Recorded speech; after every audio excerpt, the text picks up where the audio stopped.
વડાપ્રધાનો ઘણા થઈ ગયા, પણ પંડિત જવાહરલાલ નહેરુ, લાલ બહાદુર શાસ્ત્રી, અટલ બિહારી વાજપેયી, એમને કેમ લોકો યાદ કરે છે?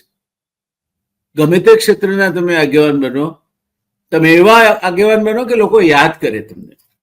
અને એ માટેની મારી ભાવિ પેઢીને એક નાનકડું મીણબત્તી ધરવાની આ જે મારી મુવમેન્ટ છે, પ્રયાસ છે, એ પ્રયાસમાં તમે તો જોડાઓ જ દોસ્તો, પણ સાથે સાથે જેટલા વધારેને જોડો તેટલા વધારેને જોડો.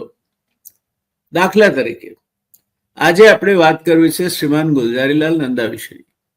તમે કદાચ નામ સાંભળ્યું છે, નહીં પણ સાંભળ્યું હોય, કઈ વાંધો નહીં.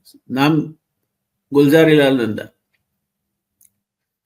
દેશમાં વડાપ્રધાનનો અકાળ અવસાન થાય પછી કાર્યકારી વડાપ્રધાન તરીકે સૌથી વધુ સમય ગુલઝારીલાલ નંદા વડાપ્રધાન રહે, કાર્યકારી વડાપ્રધાન રહે.